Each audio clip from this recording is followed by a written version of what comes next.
Welcome to the Diffuse Podcast with host Philip Grindell, CEO and founder of Diffuse, a global threat and intelligence consultancy that blends psychology and intelligence to mitigate threats and risks to prominent people and brands. Welcome back to everybody to the Diffuse Podcast. We're here again with Dr. Caroline Logan, and this is phase 2 of our exploration, I guess, of psychology and the terminologies that are used, the personalities, and all those issues that we probably all hear about and we read about and we think we know about.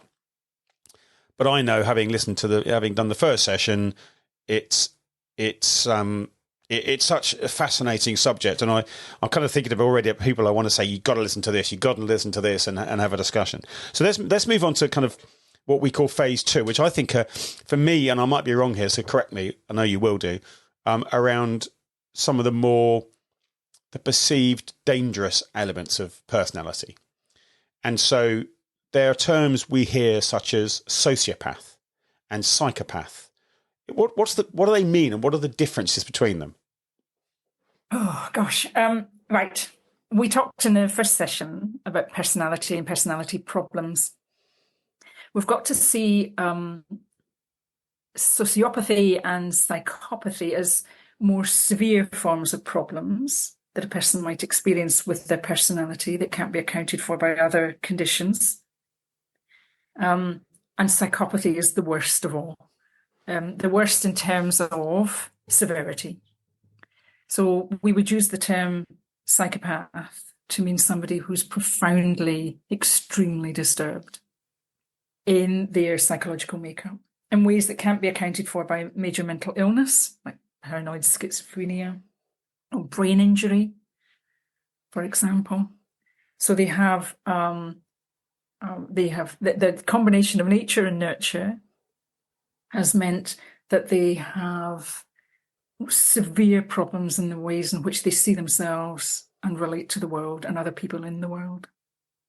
So last time we talked a bit about pathological narcissism, and that's a problematic presentation. We can see that being an issue in a number of offence types, and the kinds that we talked about in that session were fraud, deception, extortion, and also sexually harmful behaviours such as rape. Pathological narcissism is an element of psychopathy, but there are other things that make up psychopathy as well. So it's like a comorbid personality presentation. So it's a disordered personality with lots of complexity and lots of severity.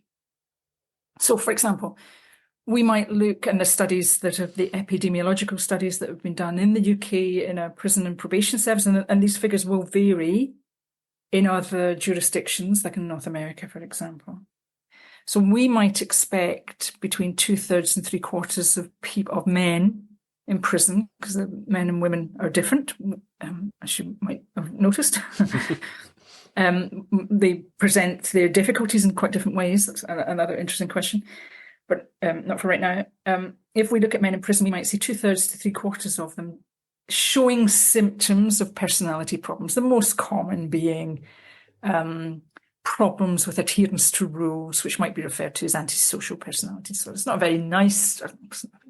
Niceness has got nothing to do with it. It's not a very orderly personality disorder type, category. So just lots of behaviours. People break the rules a lot. There's assumption that they have problems with obeying rules.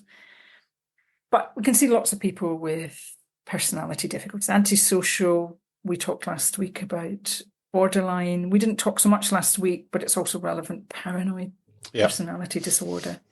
We can see these in quite a lot of people in our prison and probation services. If we look at psychopathy, we can come on to how we might measure that shortly. If we look at psychopathy, we'd expect only a small proportion of those to be so severe that we would describe them as psychopaths. So maybe about 10% of people, 10 to 15% of people, of men in prison in the UK might be clinically diagnosed. So 10% of men in prison. I think you're on mute. Oh, I'm talking to you and I'm on mute. Sorry. So 10% of men in UK prisons could be described as psychopaths. So how would that relate to the general population of the UK? Great. Now, so we tend to see, because psychopathy is associated, we'll come to the characteristics in a moment, because psychopathy is associated with pervasive disregard for rules and the rights and integrity of other people, we will tend to see a concentration of them in our criminal justice services. So I'd expect to go there and see the biggest concentration of them. Sorry, I slightly misled you. I said the UK, but actually the studies that have been done that look at Scotland separately, I'm only just putting that out there, but that there are would appear to be slightly fewer people. So there's less psychopaths in Scotland, that's what you're saying? Yes. Now, I would like to think that that's because, for obvious reasons. Because, Scottish people are more... Now, okay, so hang on. Let's just challenge this there, just for a moment. Does that include Scottish people that are in English prisons? No, that's what I was going to come on to say. Because it looks like it would appear to be the case that actually quite a lot of Scottish people who are psychopathic have left Scotland. And yes, one study did suggest that there was a disproportionately large number of Scottish psychopaths in English prisons. So yes, I would like to think that just because Scottish people are, like myself, are thoroughly well constructed, but it's not the case at all. So if we're like 10 to 15% of men in English and Welsh prisons, because the study was done in England and Wales. Sorry for misleading you. If we roll back and say, well, what would it be in the general population? Studies suggest, epidemiological studies that look at psychopathy in the general population are likely to suggest that it's between 0.75 and 1% of the general population. Now, just to put that into perspective, the prevalence of schizophrenia that we talked about last time is about 1%.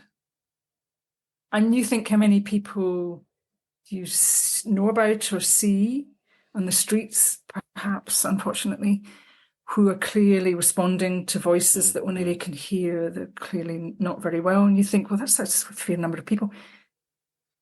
People with psychopathic personality traits are amongst us. They are not just in prison. And we may see the more functional of them as CEOs in business. There may be some of them. We talked last time about politicians. There may be some of them gravitate to positions of authority where they are not just being, forward thinking and have the super confidence to be able to put their views forward and to press ahead with them. They are actually duplicitous, deceptive.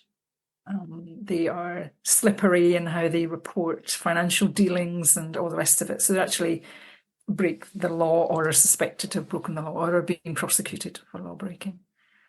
So about 1% of the population, prisons and probation type services will see a greater concentration of them. 1% of males in the population or just 1% of the population?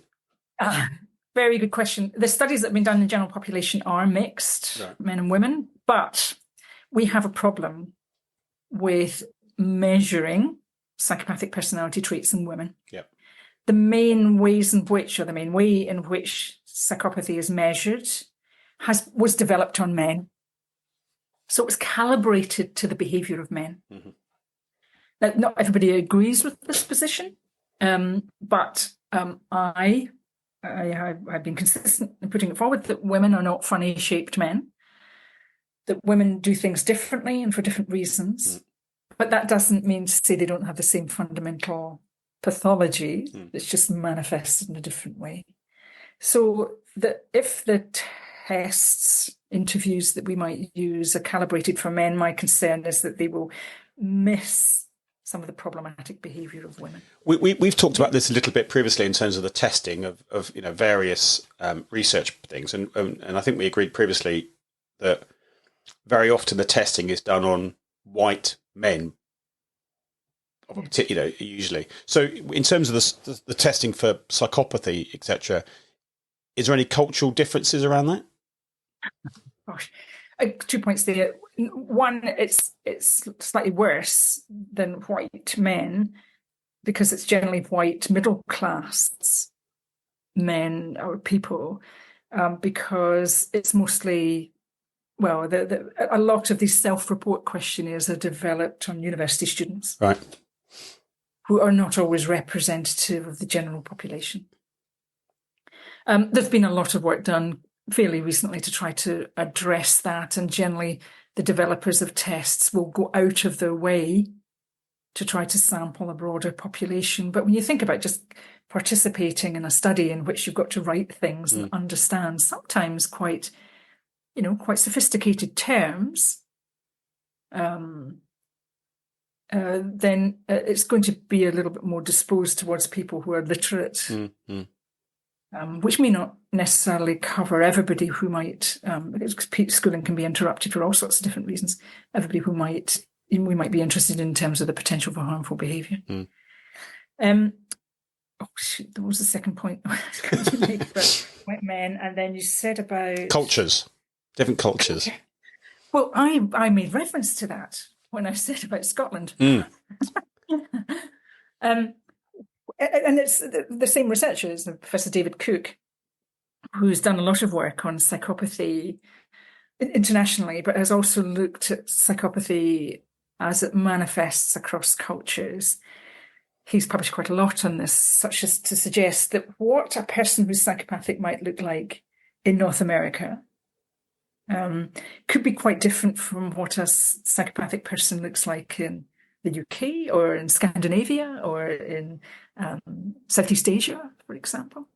And we have to take these cultural characteristics into account. In the first session, we talked about context. That context colours everything that we make sense of when we're trying to understand where somebody's view of the world. So cross-cultural variation does matter. And myself and David and another colleague, Professor Stephen Hart, who's based in Canada, David's based in Scotland, we've done some work looking at psychopathy, where we've made a particular focus on cultural variations or cultural differences, and not just culture in terms of people's, where they live in the world and how they've been raised and cultural norms and mores and the like, but also in terms of language, how people use language.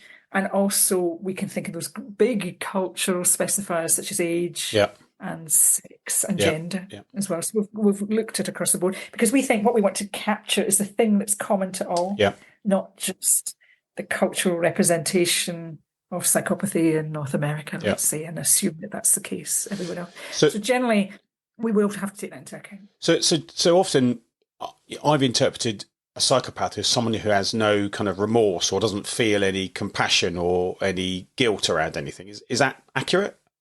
Yes, it is. Right. But it's more than that. It's not just those things. Those are probably the defining features of people who are psychopathic. And so are they sadistic? Is that kind of one of their traits or not? Well, just to get technical, yes. Well, sadism is associated with people who don't have regard for the consequences of their action on other people, and in fact, they may be entertained, they may be positively gratified by the response of another person, the fearful or humiliated response of another person. Sadism is often associated with sexual behaviour. It's a paraphilia, sexual sadism. We can see sadistic acts which are not sexually motivated or don't have a sexual component to, but all of that is predicated on the sadistic person's desire to see and experience and to be enlivened by the fear, subjugation, and humiliation of the other. We can see sadistic traits in psychopaths. We may not always see sadistic traits at that level. They may be more Machiavellian. which is probably so. We talked before about politicians, and of course, Machiavelli's The Prince was about political figures in the Italian court maneuvering one another for personal gain, and we can see that manipulation of other people, which may not immediately evoke the suggestion of sadism, but the dark triad or dark tetrad will tend to see Machiavellianism, sadism, psychopathy, narcissism as sort of coalescing. But they may not necessarily be present at severe levels in the one person, all four characteristics in the one person. There may be variations which allow us to account for why people are different. And so how does if you get a psychopath who's a high functioning psychopath, they're in I don't know, business or the military or, positions of leadership somewhere, how do they manage their psychopathy so that they don't end up being violent and becoming one of these famous murderers or something? Possibly just by maybe being less severe. Right. Or because we tend to associate psychopathy with impulse control problems. So we tend to see them as being disruptive, reckless, restless, unreliable. So psychopaths in top business are probably less common than they are in business, in prison. Yep. What we may see in the top of industry, politics, the military, the law, all professions, is people who are pathologically narcissistic, which means that they are selfish, that they are self-centered, they self-aggrandize, they self-justify, everything's everybody else's fault. But they have studied, they've kept things together, they can cover up any duplicitous acts on their part until eventually they may well be caught or they may not be caught. So they might, in fact, be able to keep it together enough to stay in those positions of seniority. And if it's bring people around them to insulate them from those charges. So we might see some of when, there've been various studies of dictators who probably are psychopaths, but they have insulated themselves by having a coterie of protectors and later, in fact, probably a whole hierarchy of people and a system that then comes behind that insulates them from prosecution until it doesn't, either by history or indeed by the courts. Well, I don't know whether this is the correct or not, but then might be a clunky way of saying this, but is this one of the reasons why it's so important that more women get into senior positions? Because they're less prone to the psychopathy or pathological narcissism, and therefore behaviour might change. Oh, go on then. I have to correct you there, because the means we've had, the most common means by which we might measure psychopathy, and indeed pathological narcissism, have been developed on men. Yeah. Our main measures of pathological narcissism, similarly, have been developed just on the behaviour of men. And there are problems applying that ruler, as it were, to women and assuming that women calibrate in the same way that men do. They don't. Therefore, we can't make the assumption that there are fewer women who are psychopathic just yet, because we've not got the empirical basis for saying that. We think, theoretically, they probably do exist at the same rate as men. Pathologically narcissistic women, more severely affected psychopathic women. So I wouldn't just want women in industry just for the sake of it, in the sense, because they will somehow counter psychopaths, or they will not be psychopathic. I think more women in all these senior positions is just generally a good idea, because the world is 50% men and women. with very, very approximately with a big grey area in the middle. We need diversity in our boardrooms and in our industries and in politics, etc., to reflect population. So and it's a bit of a political but it's an important point because I'm making an assumption which isn't clearly proven. But is ambition a trait of theirs then? Definitely, and that would be the case for men and for women. Yeah, I think it's just that men, I think, because poor impulse control is symptomatic of people with psychopathic as lack of remorse and empathy. They tend to get caught, right?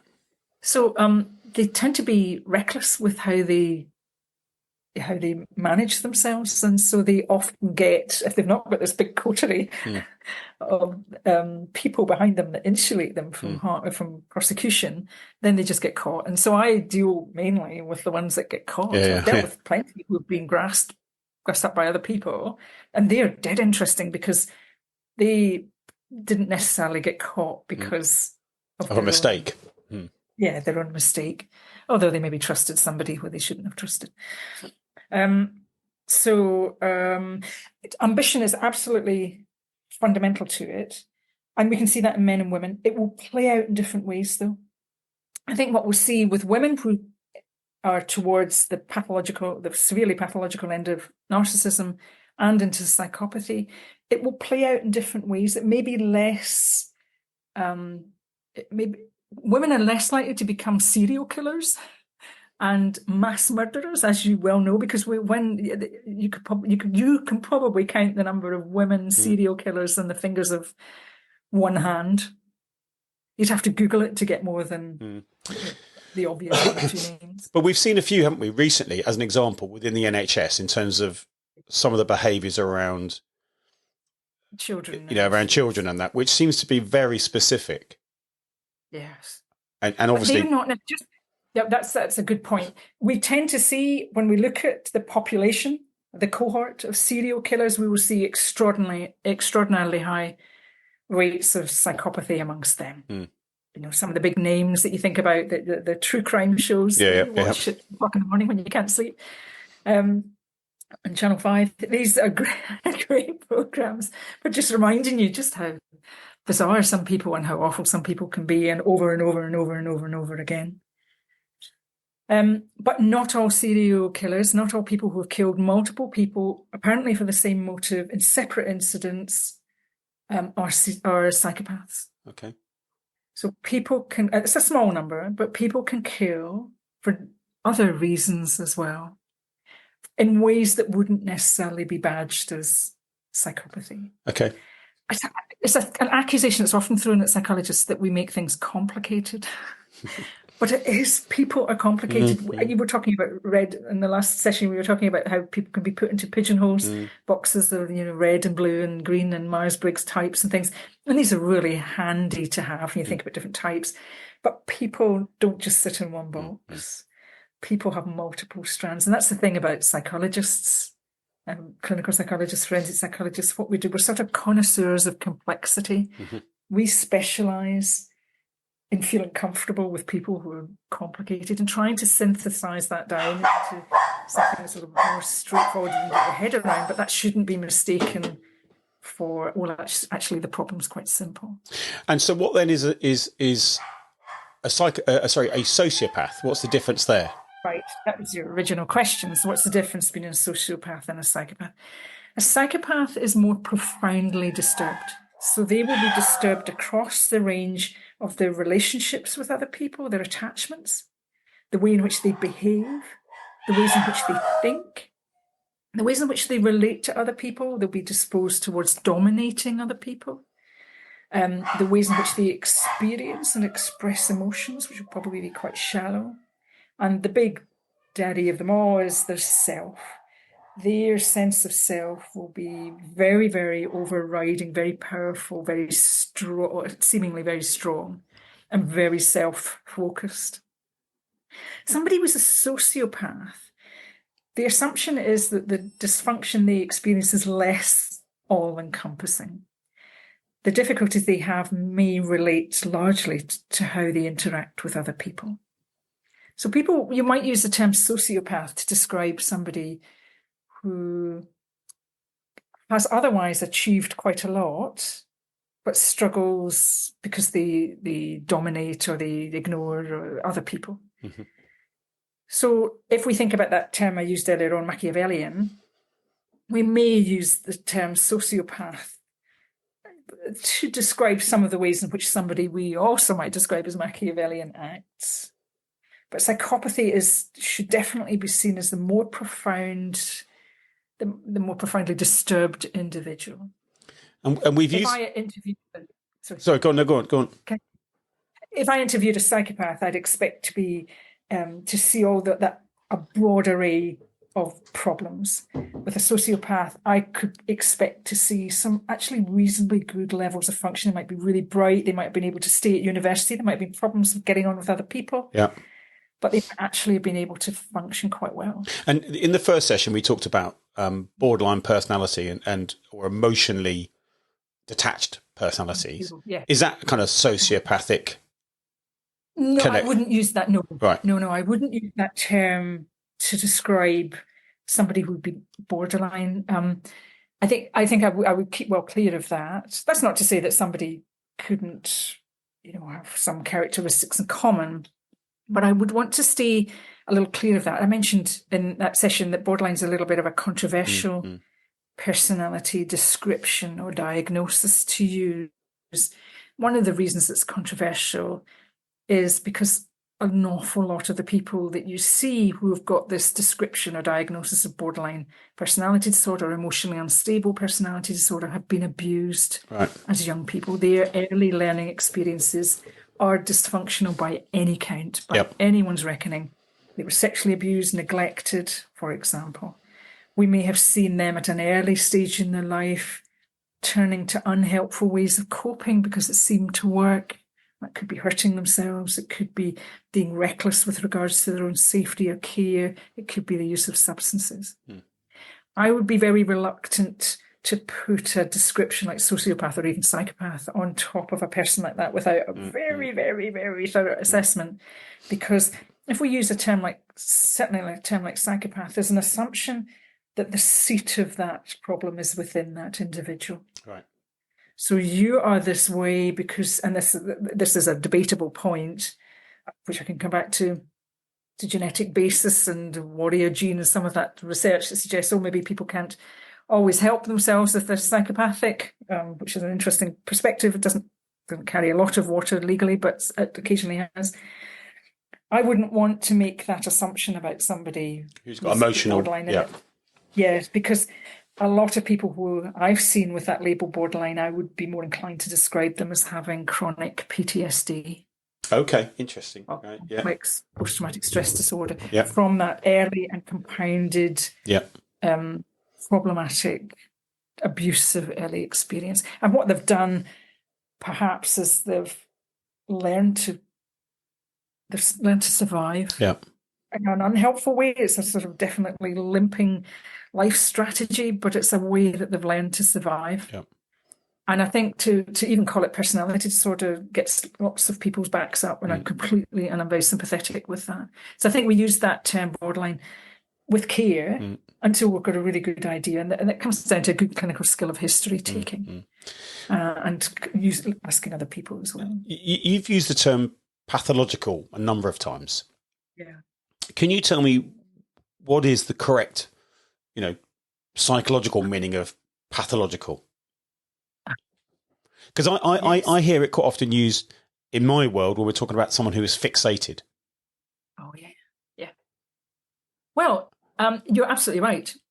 And to ask about this, the technical definition of pathological, so it's of clinical concern, would be along the lines of this way you are causes clinically significant distress or impairment to the individual.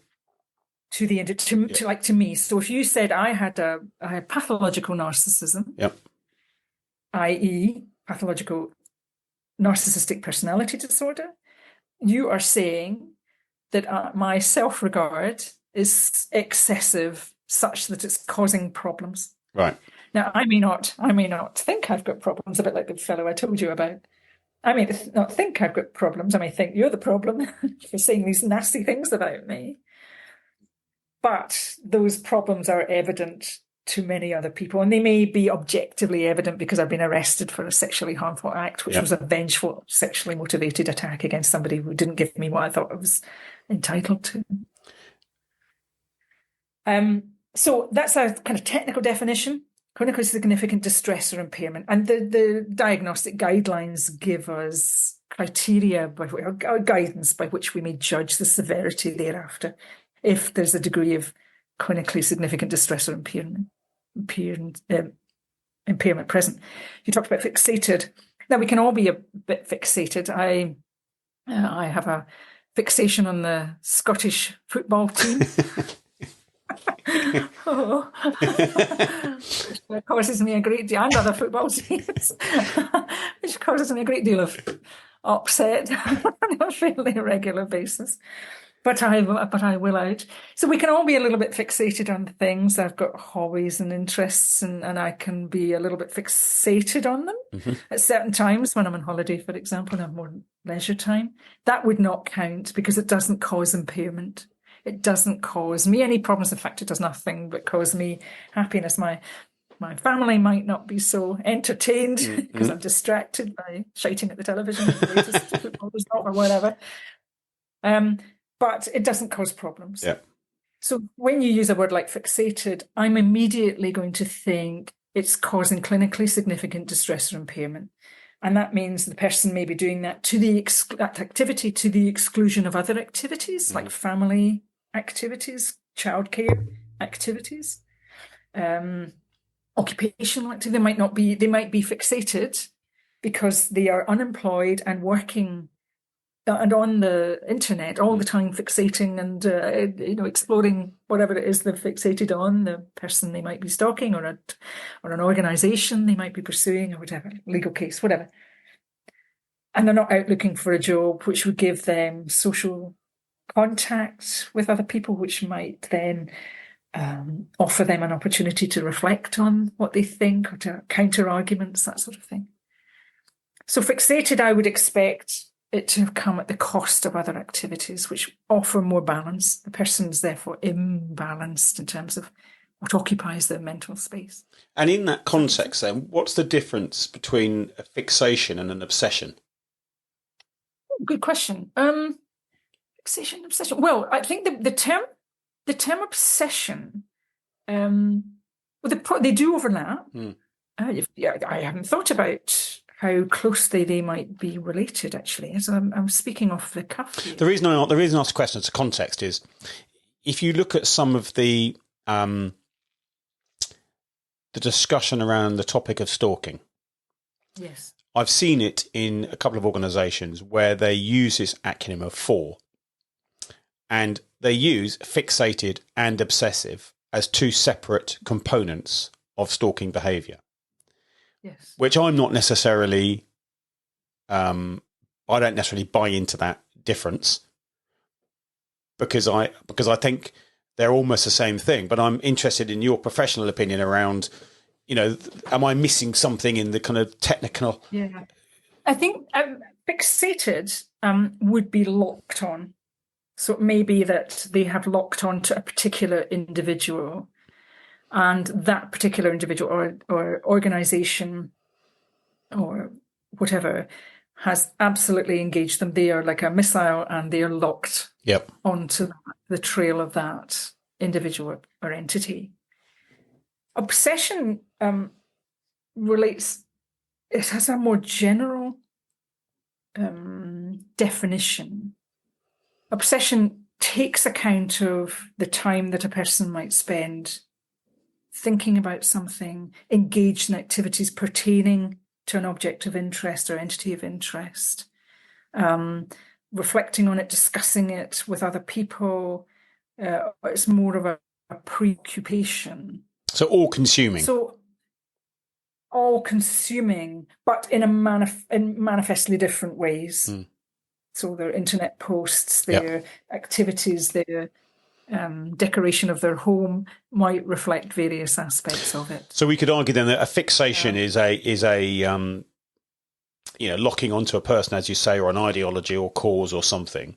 Yes. And then the obsession is the behavior that fixation causes in terms of, from the minute they wake up to the minute they go to sleep, this is what they're obsessed. This is what their behaviors are focused on. Yeah. And it pushes out other things. Yeah.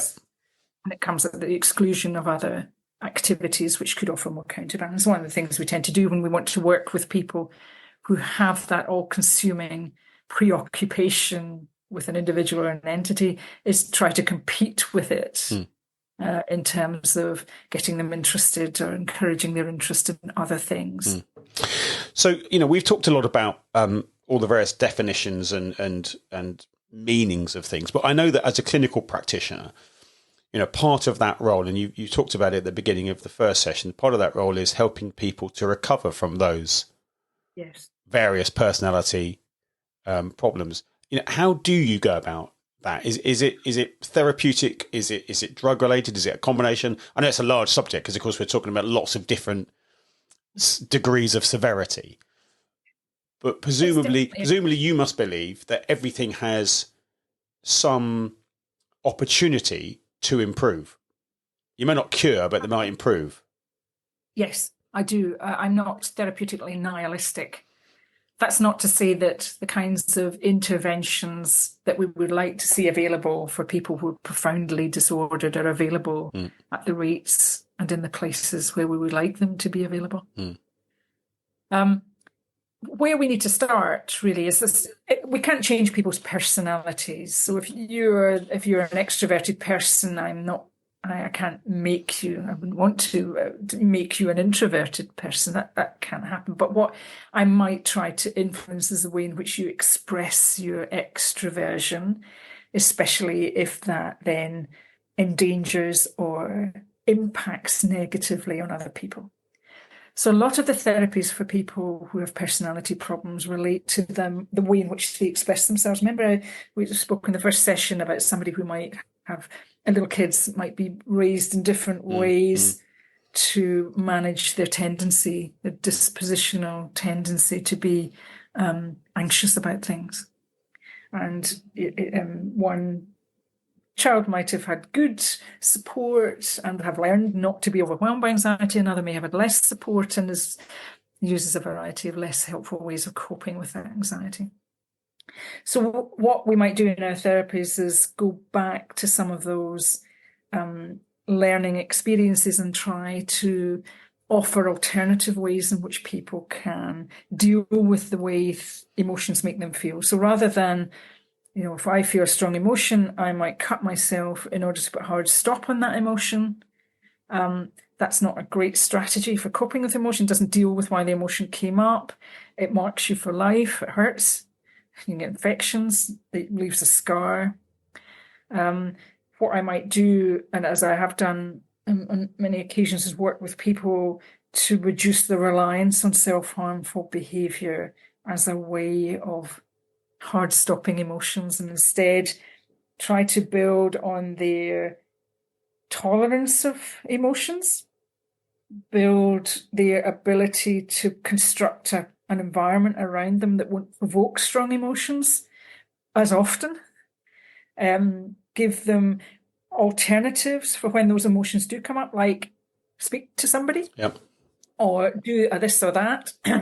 And so we do that together. Like, what will you do if you feel this strong emotion? It's, it's the weekend, you're never very good on a Saturday night. That's when you had these early experiences that were so problematic, maybe abusive experiences. How will you cope with this trigger time? And so we might plan and prepare and eventually erode the reliance, dependency on a way of coping, self-harmful behaviour, and build the person's confidence in other ways of coping, which might not be so hard stopping, but work, and the person's willingness to give those other ways of coping a little bit longer to be effective. How do you do that though? If you're in a prison or hospital environment where they're in a particularly, I suppose, a controlled environment with rules and the ability to segregate and all sorts of other mechanisms, if you like. And so you may get them to manage their behaviours within that context. But when they come out into the real world, when there's the real pressures of life and there isn't those necessary mechanisms, that must be such a different environment to operate in. Yes, there's so many more temptations, and there's so much more stress. Real life, money, stressful. Simple things. We're lucky. Yes, we're lucky. We don't even think about paying bills or finding somewhere to live. Finding somewhere to live and being able to keep it clean and tidy, that sort of thing. Ready to feed the dog. We take for granted, and of course, the longer people spend in institutions, the more those basic skills and the confidence and the use erode. Well, also the world's changed, isn't it? If someone's in there for a long, long period of time, if someone's done 20 years in prison, as an example, 20 years ago we didn't have social media, we didn't have the world was far less complicated technically and all that. So they're coming out into a world that they may not recognise, and they need different coping mechanisms just to survive as a normal person. I say normal in inverted commas. Yeah, absolutely. There's no such thing as normal. There's just most of us getting by. Yeah.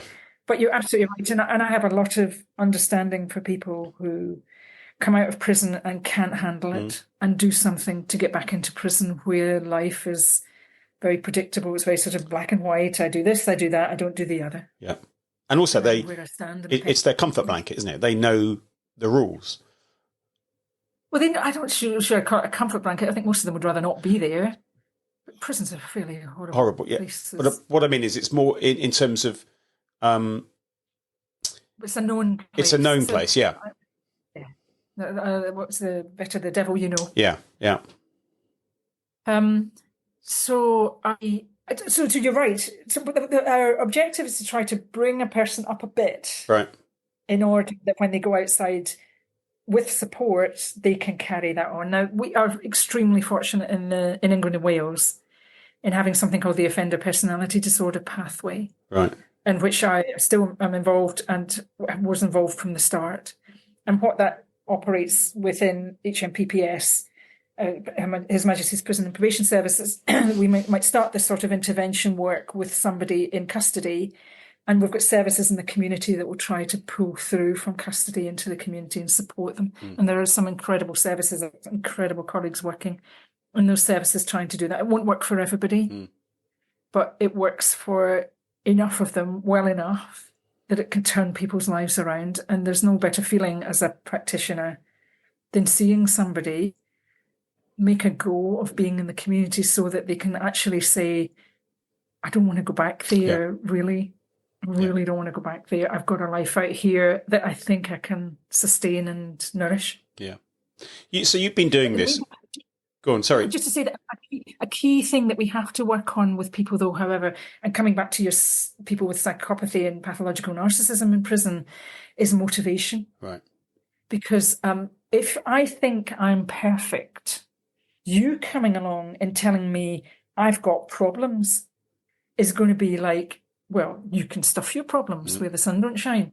And so I could be very rejecting of interventions just because of the assumption underpinning them. Yeah. So with a lot of people, we have to do a bit of work just saying, look, you keep ending up in prison. Yeah. And you've got all these big ambitions. Yeah. So let's hook into your motivational hooks, drivers, and let's see if we can get you to a better place. And because it's not in your interest to keep offending, not offending. So we're not curing people, we're negotiating with them in a way that means that other people are safe. And so sometimes it feels like a little bit like almost kind of parenting in a way, in terms of teaching them skills to manage their emotions. It can be a lot like that. It can be a lot like that. Yeah. So you've been doing this for a number of years. We won't repeat how many number of years, but a number of years. What's changed? Goodness me, what's changed? I think the most obvious thing that's changed is complexity. When I started in the 80s in Glasgow, I don't remember seeing people as complicated as are now my bread and butter, albeit that I see the more complicated cases. I supervise a lot of early career professionals, and they're starting off on cases that are very complicated in a way in which when I was starting were not complicated. People have really complex lives and experiences, wherever they've derived those experiences, through their homes or through the places where they were born and have migrated from. Much more complicated. That's one huge thing. A second thing, which is more recent, is the internet and social media, and I think generative AI is amazing, but I am unclear where that's going and where that will take us and what that will do to younger people. I think I'm lucky. I've got many years behind me. I've got a sense of myself that was raised, that was developed the old-fashioned way. And I can look at and take or leave social media. My social media is all puppies and kittens and Scottish football team. It's very benign. Yeah. But when I think of the young people that I know I'm related to, and that I'm the children of my friends and the grandchildren of my friends, and I see the world they're trying to negotiate and the impact of the world in their pocket in the form of a smartphone, I think of all the ways in which, remember we talked earlier on about consistent messaging. So you give young people consistent messaging about what emotions they have so they can communicate them reliably to other people and get what they need when they need it. Adolescence is a tremendously turbulent time of anybody's life where you kind of separate yourself from those parental caregivers in terms of identity and try on lots of different identities for size. And then settle on the one that feels closest in terms of comfort and familiarity, that's your own. And you come back to roughly where your mother was before, just being like the kind of person you Can I ask you this then on that? Now we've got the internet and social media influences, not allowing those parental caregivers to have the consistent messaging through that most turbulent of times. You may not be able to answer this question, or you may not choose to answer this question, but and it just flags on from what you've just saying. This whole movement of gender identity, is that something that's always been there, or do you think that's been escalated through the internet and social media and other causes? I think it's always been there. I remember actually a very early case, a very early patient service user that I worked with was a person who was transgender, and so it has always been there. I think what social media and the internet has done is made it more something that we can talk about. I don't feel that, and this is a controversial view, and I'd love to talk to anybody who feels very different from me. I kind of don't feel that that gender diversity is the problem. I think what we're seeing is a greater intolerance of different points of view. Yep. Not just in this field, but in many other fields as well. The world's become very black and white, hasn't it? We don't have the kind of the grey ground or the I hear what you're saying, I may not agree with it, but I'm interested to your point of view. It's kind of, you're wrong. You're absolutely right. And it's not just that you're wrong because your view is different from mine, but that I'm going to threaten to kill you, or you deserve to die, or somebody needs to come and rape you because your view is different from mine. Yeah. And that to me is the more terrifying thing. I think we will have always seen these debates where we will see a group within society thankfully become more visible. And then there's a settling down and super visible, and then there's a settling into a kind of business as usual. And that's good. We've seen that these movements, if we look back across the last couple of 100 years or so, since the real growth of urbanization, we can see those social developments, and they are a force for the good. But what's less good is this polarized debate, the intolerance of opposing points of view. I can't remember that view, that expression somebody said. Who said it? I may disagree with what you say, but I'll fight to the death for your right to disagree. be able to say it. And I think we've lost that, and I actually don't know how we might get that back. Yeah, I agree with you. I think certainly in my world, in terms of what I've dealt with over the last few years, politics and otherwise, that seems to be the biggest change, is this lack of willingness to accept other people have a view that's contrary to yours. And I think the problem with the internet, I mean, I think face-to-face, well, let me clarify this. I think face-to-face people are often more nuanced than they're capable of being online. The problem with online is the anonymity it affords you to be able to say what you like almost with impunity. And I think that what we get is this contagion, this outrage sharing, and it cycles and morphs and metastasizes on the internet, affecting people. And I think the people more prone to be affected are often people who are young and maybe more have got less experience of being able to say, well, that's just nonsense. Or maybe the ones that are searching for that sense of self, and they're looking for that. Where do I fit in this complex world? And we can see there's loads of influences out there that are phenomenally useful, and my house is a better place as a result of the way in which they've influenced me to take better care of it, and my garden and all the rest of it, and myself. But I think there are people out there who operate as influencers, as gurus, as whatever you might refer to them, whose influence is more toxic, and they are exactly the people who can get in there to somebody who's uncertain and searching for a sense of self that's more secure than the one they maybe feel they have just now. And these people can offer certainty when they have no right to offer it. It often comes at a tremendous cost. And I think that comes back to the point you've made throughout the two sessions, is that we are complex beings, and we're multifaceted and complex and interesting and flawed, and all those various components in different scales, and every different human being just almost.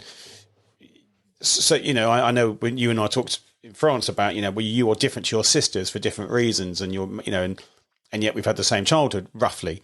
So we are complex human beings, and I think we sometimes want to put ourselves in boxes because it simplifies us as a race, but actually it doesn't take notice of the fact that I agree with you that, but I don't necessarily agree with you with that, or so we all. But I disagree with you in this, but I still really like you. Yeah, and also it's this kind of this ancestry of tribalism that we come from, where we fit into certain tribes, and therefore we're told that through rapport building and stuff like that, we all feel more aligned to our own kind, and therefore there's that tribal element there. So anything further away from that is a threat, and that's just kind of a really simplified view that probably isn't particularly accurate anymore. But I'm so sympathetic for the which people can feel just now, because whilst that diversity and our individual differences are wonderful, and we are enriched by having, however big our social network is, it might be just very small and everybody may be very similar to us, or it might be really, really broad and everybody may be all shapes and sizes and wondrousnesses. For a person who's young, for a person who's maybe got a lot on, that diversity can be bewildering. And I absolutely get it that they might look for a life raft of simple explanation. And the internet, unfortunately, offers lots of simple explanations, many of which are unjustifiably simple and come at a cost. And I worry about the way in which people can be influenced by some of that negativity in ways that at a later point on reflection, they would go, oh my God. Back in the day when I was a kid, I used to go out on a Saturday night and I would be dressed like a complete numpty.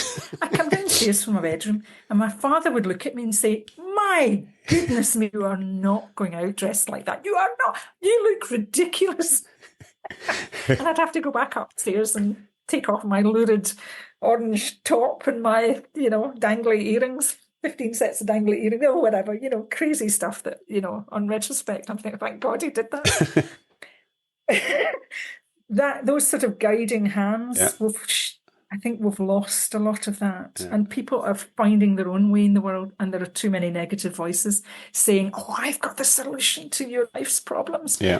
Just pay a lot of money, and then I'll tell you. Yeah, a lot of quick fixes to complex problems. Yeah. Exactly. Caroline, thank you so much for your time. We've not had anybody, you're the first person we've ever had to do 2 sessions because, and it's because I think it's been, personally for me, absolutely fascinating and interestingly, of all the kind of subjects we touch on, this is the kind of bedrock or the foundations of all of it, because it's about personality. It's about how, why do people behave in different ways and do things which threaten the safety, be it physical or reputational or psychological of others. And so I think that's why this has been so interesting and so important, because it really does explain a lot of those complex issues. We now have a point of expertise when we hear certain terms to go back and think, well, actually, that's not what the expert says. That's a media version of this complex subject. So huge thank you. And powerful lessons. So I'm so thrilled to have. 2 of our paths have crossed in sunny Paris, and over several beers and what have you, and some reasonably good food. And so, thank you for this incredible 2 sessions. And thank you for the opportunity to talk about something that's very close to my heart. Thank you for listening to the Diffuse podcast with host Philip Brindell, CEO and founder of Diffuse. Please rate, review, and subscribe on your favorite podcasting platforms.